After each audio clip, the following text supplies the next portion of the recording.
मतलब NEET exam के लिए अगर आप केमिस्ट्री की तैयारी ढंग से करना चाहते हैं, ऐसी तैयारी करना चाहते हैं कि आपके 170 प्लस आ जाए या फिर 180 मार्क्स पूरे पूरे आ जाए, तो आपको क्या करना पड़ेगा? सबसे पहले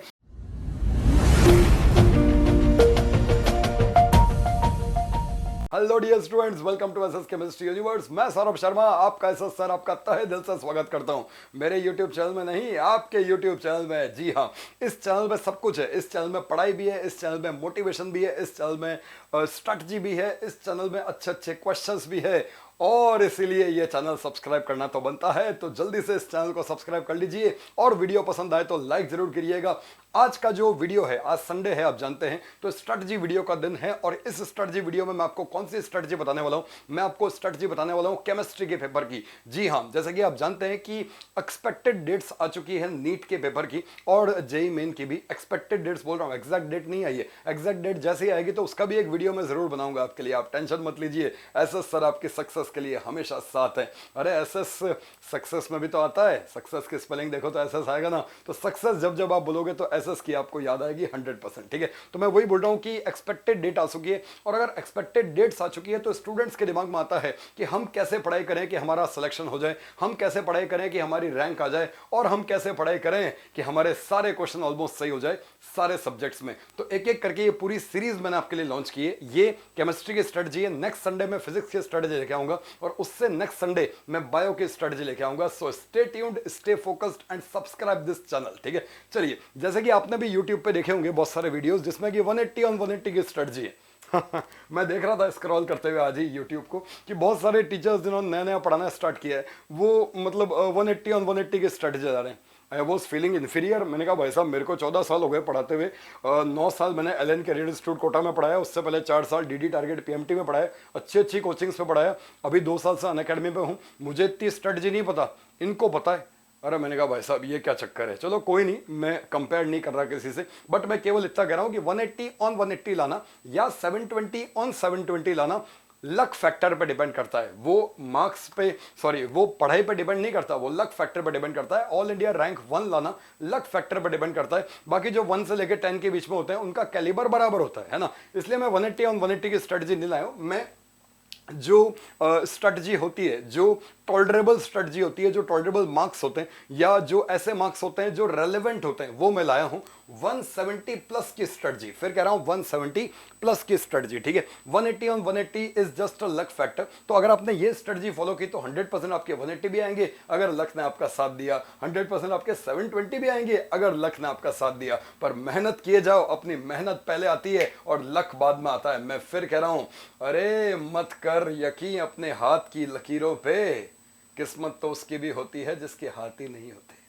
बिल्कुल सही बात है। तो मेहनत किए जा, फल की इच्छा मत कर। सबसे पहले वीडियो की शुरुआत मैं करूंगा मेरे एक अनाउंसमेंट्स के साथ। मैं अनअकैडमी पे पढ़ाता हूं और ये नंबर है, अगर आपको सब्सक्रिप्शन रिलेटेड कोई भी क्वारी हो अनअकैडमी के लिए तो एसएस कैम मेरा अनअकैडमी कोड है डिस्काउंट के लिए और मेरी मेंटरशिप के लिए। इस नंबर पे कॉल करो और आपको एसएस कैम यानी कि मेरे मेंटरशिप के बारे में सब कुछ बताया जाएगा। अनअकैडमी का सब्सक्रिप्शन ले सकते हैं। चलिए, तो अब आगे की बातें मैं बताता हूं। एक एल्बर्ट आइंस्टाइन की एक लाइन है जो मुझे बहुत मोटिवेट करती है, पहले भी मैंने वीडियोज में बताई है। देखो एक बार क्या लिखा हुआ है, if you always do what you always did, you will always get what you always got। इस लाइन का मतलब क्या है?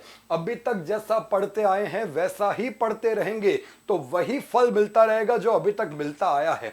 समझ में आया? सो रिलेटेबल, यू नो, है ना। अभी तक जैसे पढ़ते आए हैं वैसे ही पढ़ते रहेंगे तो वैसा ही फल मिलता रहेगा, वैसा ही अपने को नतीजा मिलता रहेगा, वैसा ही अपने को रिजल्ट मिलता रहेगा जैसा अभी तक मिलता आया है। तो time to change is now, time to beat NEET is now. Are you ready to beat NEET with me?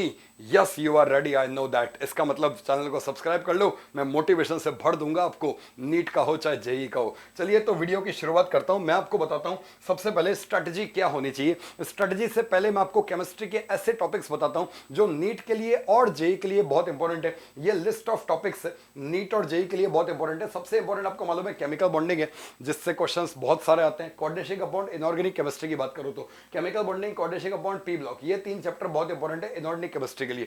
Periodic table important है बट वो आता है स्टूडेंट्स को, इसलिए मैं उसका नाम लिख नहीं रहा, ठीक है।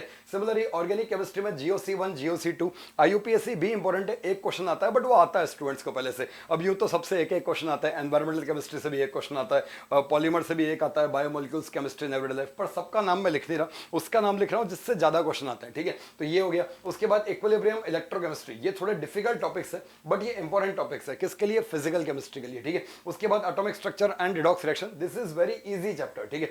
एटॉमिक स्ट्रक्चर हो चाहे रिडॉक्स रिएक्शन हो, दोनों बहुत इजी चैप्टर और इनमें से क्वेश्चन आते ही आते हैं, नीट के पेपर की बात कर रहा हूं, ठीक है। उसके बाद जेई में भी आते ही आते हैं। थर्मोडायनेमिक्स थर्मल केमिस्ट्री थोड़ा सा डिफिकल्ट है पर इससे भी क्वेश्चन आते हैं, और केमिकल काइनेटिक्स पूरी तरह से फॉर्मूला बेस्ड है पर इससे भी क्वेश्चन आते ही आते हैं, मतलब एक से दो क्वेश्चन आते ही हैं। इसमें सॉल्यूशन और आप ऐड कर सकते हो, चैप्टर का नाम है सॉल्यूशन, वो भी आप ऐड कर सकते हो। तो इंपॉर्टेंट टॉपिक्स की लिस्ट हो गई केमिस्ट्री के पेपर की। अब मैं आपको स्ट्रेटजी बताता हूं सबसे पहले क्या करना है, बिल्कुल ध्यान से सुनना। मैं बोल रहा हूं सबसे पहले क्या करना है, देखो क्या लिखा हुआ है, daily routine for chemistry till NEET exam. मतलब नीट एग्जाम के लिए अगर आप केमिस्ट्री की तैयारी ढंग से करना चाहते हैं, ऐसी तैयारी करना चाहते हैं कि आपके 170 प्लस आ जाए या फिर 180 मार्क्स पूरे पूरे आ जाए, तो आपको क्या करना पड़ेगा? सबसे पहले स्टेप नंबर 1 करना पड़ेगा, ध्यान से सुन लो और जहां भी पढ़ाई करते हो उसके आगे ये स्ट्रेटजी चिपका लेना, ताकि आपको पता लगे कि एसएस केमिस्ट्री यूनिवर्स के आप सब्सक्राइबर्स हो, आप एक्टिव सब्सक्राइबर्स हो और आप ऑल इंडिया रैंक लाने वाले हो नीट के पेपर में। जी हां, आपसे बात कर रहा हूं मैं इस समय जो लाइव है आपसे, यस, ठीक है। तो मैं बोल रहा हूं कि फर्स्ट पॉइंट क्या है? फर्स्ट पॉइंट ये है कि डेली अपने को केमिस्ट्री सब्जेक्ट को 2 आवर्स देने ही है, ठीक है, फॉर केमिस्ट्री, ठीक है। डेली अपने को 2 घंटे केमिस्ट्री के देने ही है। अब आपको पता है कि नीट का एग्जाम कुछ महीनों बाद होने वाला है, एक्सपेक्टेड डेट्स आ चुकी है, जैसे कि मैंने एक वीडियो बनाया था, आपने देखा हो तो, नहीं तो देख लेना, क्या कि जुलाई या तो फर्स्ट वीक या फिर जून लास्ट वीक में से किसी एक में हो सकता है, ठीक है। तो क्योंकि अप्रोक्सीमेट डेट्स आ चुकी है या फिर एक्सपेक्टेड डेट आ चुकी है, तो अपने को क्या करना है, अपने को सबसे पहले एक स्ट्रेटजी बनानी है। सबसे पहले 2 घंटे रोज का केमिस्ट्री को पढ़ना है, ठीक है। अब इस 2 घंटे में से क्योंकि नीट का पेपर बिल्कुल पास आ चुका है, तो उल्टा हो गया। उल्टा मतलब जैसे नीट का पेपर जब दूर होता है, जैसे जो 2023 में नीट का एग्जाम देने वाले हैं, तो उनका तरीका क्या होना चाहिए? उनका तरीका होना चाहिए थ्योरी पार्ट स्ट्रॉन्ग करे, जबकि जो 2022 में नीट का एग्जाम देने वाला है, उनका तरीका क्या होना चाहिए? थ्योरी तो हमको अच्छे से आती है, अब क्वेश्चन पार्ट स्ट्रॉन्ग करें। मतलब इसमें केवल आपको 30 मिनट्स थ्योरी पढ़नी है और वो भी आपको क्या करना है आपके टीचर्स के नोट्स पढ़ने हैं बस, है ना। फिजिकल केमिस्ट्री की बात करूं अगर, तो आपको क्या करना है? फॉर्मूला शीट बनानी है हर चैप्टर की। मैं फिर रिपीट कर रहा हूं, फिजिकल केमिस्ट्री में आपको फॉर्मूला शीट बनानी है हर चैप्टर की। जिन भी रेस्पेक्टेड टीचर्स आप पढ़ रहे हैं उन्होंने आपको सारे फॉर्मूले कराए होंगे, तो अलग से एक फॉर्मूला शीट बनाओ एवरी चैप्टर की, और आप क्या करो, उसको बार बार रिवाइज कराओ। अपने हाथ से बनाएंगे ना तो याद होगा। मैं फिर कह रहा हूं, ऐसा नहीं कि आप टेलीग्राम पे सर्च करने लग जाओ कि फॉर्मूला शीट कहां मिलती है। अरे प्रिंटेड फॉर्म में नहीं, खुद अपने हाथ से बनाओ। हाथ से बनाओगे तो याद रहेगा, 100% सिलेक्शन होगा। तो 30 मिनट्स फॉर थ्योरी, है ना। थ्योरी फिजिकल केमिस्ट्री में तो हो गई, फॉर्मूला रिवीजन। उसके बाद इनऑर्गेनिक ऑर्गेनिक में क्या हो गया? कॉपी अपने को बार बार पढ़नी है। जिस भी टीचर से आप पढ़े, जिन भी टीचर से आप पढ़े, उनकी कॉपी बार बार पढ़नी है, ठीक है। तो 30 मिनट्स इसका हो गया। और 1.5 आवर फॉर क्वेश्चन प्रैक्टिस। देखो ये उल्टा है। उल्टा मतलब जैसे अगर कोई 11th का स्टूडेंट अभी तैयारी कर रहा है 2023 या 2024 की, तो वो क्या करेंगे? पहले 1.5 घंटा थ्योरी स्ट्रॉन्ग करेंगे, फिर 30 मिनट्स क्वेश्चन सॉल्व करेंगे। बट आपकी बात कर रहा हूं 2022 वालों की स्पेसिफिकली, तो उनकी बात करूं तो पहले 30 मिनट्स में थ्योरी इनफ है और उसके बाद 1.5 घंटे क्वेश्चन प्रैक्टिस करना है। क्वेश्चन जब लगाओ तो सबसे पहले लगाना एनसीईआरटी एग्जाम्पलर के। जी हां, आपने सही सुना, मैं मॉड्यूल का नाम नहीं ले रहा, मैं टेस्ट सीरीज का नाम नहीं ले रहा, मैं सबसे पहला नाम ले रहा हूं एनसीईआरटी एग्जाम्पलर का। तो एनसीईआरटी एग्जाम्पलर से हर साल क्वेश्चन आते हैं, डायरेक्ट क्वेश्चन आते हैं। नीट के पेपर की बात कर रहा हूं तो एनसीईआरटी एग्जाम्पलर से पहले क्वेश्चन लगाएंगे, उसके बाद एनसीईआरटी के सॉल्व्ड एग्जांपल्स लगाएंगे, फिर आप लगाएंगे आपके टीचर्स के मटेरियल। अगर आपके टीचर्स आपको मॉड्यूल देते हैं तो वो लगाएंगे, अगर आपके टीचर्स आपको लाइव क्विज देते हैं, जैसे मैं लाइव क्विज लेता हूं बहुत सारे अनअकैडमी प्लेटफॉर्म पे, तो मेरे लाइव क्विज करेंगे। पर सबसे पहले एनसीईआरटी एग्जाम्पलर, एनसीईआरटी एग्जाम्पलर के बाद एनसीईआरटी के इन टेक्स्ट और एग्जाम्पल्स, और बैक एक्सरसाइज मत करना, इन टेक्स्ट एग्जाम्पल्स, और लास्ट में क्या लगाना है? लाइव क्विज या टीचर्स मटेरियल। सो मैं फिर रिपीट कर रहा हूं, पहला एनसीईआरटी एग्जाम्पलर, फिर एनसीईआरटी के इन टेक्स्ट और सॉल्व्ड एग्जाम्पल्स, और लास्ट में टीचर्स के मटेरियल। इस तरह से आपको करना है क्वेश्चंस, ठीक है। आप इस तरह से अगर करोगे ना तो आपके 100% बता रहा हूं 1 से 2 दिन में एक चैप्टर कंप्लीट हो जाएगा। जैसे रिडॉक्स रिएक्शन जैसा चैप्टर है वो 1 ही दिन में कंप्लीट हो जाएगा ऐसे करने पे, बिल्कुल सही, छोटा चैप्टर है, ठीक है। एटॉमिक स्ट्रक्चर जैसा है तो 2 से 3 दिन लेगा, इक्विलिब्रियम है तो हो सकता है 4 दिन ले ले, या फिर केमिकल बॉन्डिंग है तो हो सकता है 3 दिन में कंप्लीट हो जाए। ऐसे आप स्ट्रेटजी बनाओ तो नीट के एग्जाम आने तक आपका पूरा केमिस्ट्री कवर हो जाएगा। और स्टार्ट करना है आपको इन चैप्टर्स से, जैसे कि आपने शुरुआत कर ली इन चैप्टर्स से, ये चैप्टर्स पहले परफेक्ट करो, उसके बाद दूसरे चैप्टर्स पे जाओ। ऐसा नहीं कि आप एनवायरमेंटल केमिस्ट्री की एनसीईआरटी लेके बैठ जाओ, नहीं, पहले ये चैप्टर्स करो, ये परफेक्ट कर लो और उसके बाद आप दूसरे चैप्टर्स पे जाओ। समझ में आ रहा है? मुझे पता है आपको समझ में आ रहा है और स्ट्रेटजी बढ़िया लग रही है। स्ट्रेटजी अगर अच्छी लग रही है तो वीडियो को लाइक करो, जल्दी से वीडियो को लाइक करो और अपने जितने फ्रेंड्स हैं उनको शेयर करो ये वीडियो। आप मेरे ब्रांड एम्बेसडर्स हो, हर वीडियो में ये लाइन बोलता हूं। तो आपको करना क्या है, सबसे पहले तो आपको 2 घंटे रोज का केमिस्ट्री सब्जेक्ट को देना है। उसमें से आधा घंटा थ्योरी पढ़ना है, 1.5 घंटा आपको क्वेश्चन प्रैक्टिस करनी है। सबसे पहले एनसीईआरटी एग्जाम्पलर, उसके बाद एनसीईआरटी बैक एक्सरसाइज नहीं, एनसीईआरटी इन टेक्स्ट एग्जांपल्स और लास्ट में टीचर्स मटेरियल। ये 3 तरह से आपको क्वेश्चन प्रैक्टिस करनी है। सेकंड चीज आपको क्या करनी है, टेस्ट सीरीज पेपर लगाने, पर टेस्ट सीरीज पेपर अभी नहीं लगाने, ये पूरा कंप्लीट हो जाना उसके बाद टेस्ट सीरीज पेपर लगाने। ठीक है, सपोज आपका केमिकल बॉन्डिंग चैप्टर इस तरह से पूरा हो गया, आपको लग रहा है कि यार और प्रैक्टिस की जाए केमिकल बॉन्डिंग की, तो सर्च कर लो टेलीग्राम पे, आजकल तो फ्री में कंटेंट अवेलेबल है बहुत सारे। ठीक है, या फिर अगर आपने कोचिंग की टेस्ट सीरीज ज्वाइन कर रखी हो, आपके पास पेपर्स पड़े हो, या फिर पहले कभी आप किसी कोचिंग में गए हो उसके पेपर्स आपके पास पड़े हो, तो आप वो कर सकते हैं ना। टेस्ट सीरीज पेपर बाद में लगाने, पहले करना है क्या, NCERT exemplar, NCERT in text solve examples and then teachers material, उसके बाद टेस्ट सीरीज के पेपर लगाने। ये काम करते रहो जब तक नीट का एग्जाम आता है।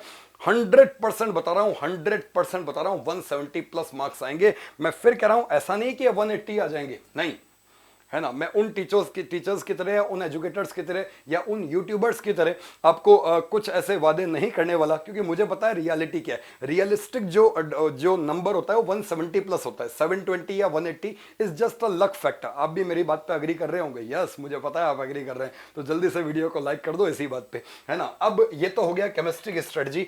अब एक और बात थी, आपको क्या करना है, माँ वाली कॉपी डालनी है। ठीक है, जो मेरे स्टूडेंट्स हैं जो पहले कभी मुझसे पढ़े हुए, वो जानते होंगे कि मैं माँ वाली कॉपी बनाना सिखाता हूं। ठीक है, माँ मतलब मिशन एम्स, है ना, और माई MI का मतलब मिशन IIT। समझ में आया? जी हाँ, मिशन एम्स और मिशन IIT, माँ और माई एक ही बात है भैया, माँ बोलो माई बोलो एक ही बात है। तो मिशन IIT या मिशन एम्स की आपको कॉपी डालनी है, अलग से एक रजिस्टर डाल देना, उसमें रोज का आप लिखना कि सपोज इस डेट को मैंने तैयारी की, सपोज ये 15 जुलाई लिखा हुआ है, यहाँ पे कोई भी डेट हो सकती है। ठीक है, तो इस डेट को मैंने क्वेश्चन सॉल्व किया और मेरे ये डाउट आया केमिस्ट्री में, ऑर्गेनिक में ये डाउट आया क्वेश्चन, इनऑर्गेनिक में ये डाउट आया क्वेश्चन, फिजिकल में ये डाउट आया क्वेश्चन का। तो ऐसे आपको कॉपी में अपनी गलतियां लिखनी है।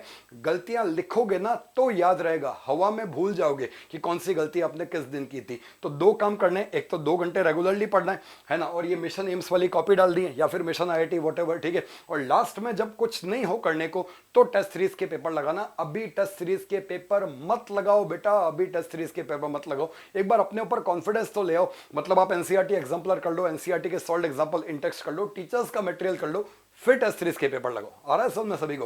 बेटा सही बता रहा हूं, 9 साल एलन में पढ़ाया, टॉप रैंक्स प्रोड्यूस किए। ऐसा नहीं है कि मैं कोई नन्ना मुन्ना अध्यापक हूं और एकदम से यूट्यूब पे पढ़ाना आ गया, नहीं, है ना। हजारों बच्चों को पढ़ाया है एलन कैरियर इंस्टीट्यूट कोटा में, टारगेट PMT दिल्ली में, रैंक्स प्रोड्यूस किए, तब मैं ये स्ट्रेटजी बता रहा हूं। ऐसा नहीं कि कहीं से मैं वीडियो देख के आया और आपके सामने बोल दिया, नहीं, ये मेरे अपने पर्सनल थॉट्स हैं, है ना। तो इसी बात पे वीडियो का एक लाइक तो बनता है ना।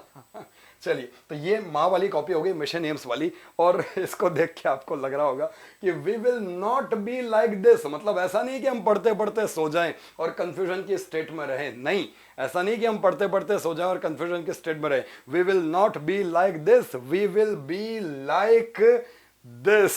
हाँ ठीक है, हम इसकी तरह बनेंगे, हम इनकी तरह बनेंगे कि व्हाइट कलर का एप्रिन होगा, गले में स्टेथोस्कोप होगा। ये मत समझना मैं केवल बॉयज की बात कर रहा हूँ, अरे गर्ल्स भी अपने आप को अज्यूम कर लो इसमें, है ना, कि व्हाइट कलर का एप्रिन होगा, गले में स्टेथोस्कोप होगा, या एम्स दिल्ली का बैज होगा, या फिर एक अच्छे कॉलेज का बैज होगा, और इस तरह से हम बनेंगे। ऐसा नहीं कि हम कंफ्यूज स्टेट में रहेंगे और हमेशा सो जाएंगे पढ़ते पढ़ते, नहीं, बिल्कुल नहीं। ठीक है, चलिए, तो अपना आइडियल यही होगा, जब भी पढ़ने में मन नहीं लगे तो हमेशा अपने आप को इसमें अज्यूम कर लिया करो कि वो दिन कितना अच्छा होगा जब व्हाइट कलर का एप्रिन होगा, गले में स्टेथोस्कोप होगा, या अच्छे कॉलेज का बैज होगा और एसएस केमिस्ट्री यूनिवर्स का साथ होगा। अपने आप पढ़ाई हो जाएगी बेटा, अपने आप पढ़ाई हो जाएगी। पढ़ना पड़ेगा, जीवन में कुछ मुकाम हासिल करना है तो पढ़ना पड़ेगा, सिंपल सी बात है। ठीक है, चलिए, तो ज्यादा इमोशनल नहीं करूंगा मैं, आपको एक अच्छा सा एक बताता हूं। क्या अल्टीमेटली अपना क्या होगा, सिलेक्शन होगा। जी हाँ, अल्टीमेटली अपना सिलेक्शन होगा। ये स्लाइड हमेशा मोटिवेट करती है मुझे, आपने देखी होगी पहले भी ये स्लाइड मेरे मोटिवेशनल सेशंस में। अल्टीमेटली अपना सिलेक्शन होगा, और हमेशा अपने आप को एक लाइन बोलते रहो, क्या, मैं खुश रहूँगा, मैं हैप्पी रहूँगा, मैं खुश रहूँगी, मैं हैप्पी रहूँगी, फाइनली बी हैप्पी। खुश रहो बेटा, जीवन खुश रहने का नाम है, चलने का नाम है, रुकने का नाम जीवन नहीं है। चलिए अब लास्ट में एक बात और बोलता हूँ, क्या अपने आप से हमेशा ये वादा करो, कभी ये मत बोलो कि मुझसे ना हो पाएगा, ये कभी मत बोलो कि मुझसे ना हो पाएगा, ये बोलो मैं ही तो कर पाएगा, मुझसे ना हो पाएगा नहीं, मैं ही तो कर पाएगा। सचिन तेंदुलकर का डायलॉग आपको याद आ रहा होगा, मैं खेलेगा, और आप बोलेंगे मैं नीट फोड़ेगा। लड़कियां बोल रही है मैं फोड़ेगी, किसको फोड़ेगी? नीट फोड़ेगी ये बोलो, है ना। नहीं तो बॉयज डर जाएंगे। चलिए, तो हमेशा अपने आप को मोटिवेट करते रहो। और लास्ट में यही बोलूंगा, ये मेरा मेल आईडी है, आप मुझे मेल कर रहे हैं, मुझे पता है मैं रिप्लाई नहीं कर रहा हूँ, बट रिप्लाई मिलने लगेगा कुछ दिनों में। जैसे ही मैं फ्री होऊंगा तो मैं एक साथ सबको रिप्लाई कर दूंगा। ये मेल आईडी आप मेल कर सकते हैं, ठीक है। एसएस कैमरा अनअकैडमी कोड है, मैंने बता ही दिया। तो ये स्ट्रेटजी अच्छी थी, इसको फॉलो करना और नेक्स्ट संडे का वेट करना फिजिक्स की स्ट्रेटजी के लिए। ऑल द बेस्ट, वीडियो को लाइक जरूर करें। God bless you all. विजय भव।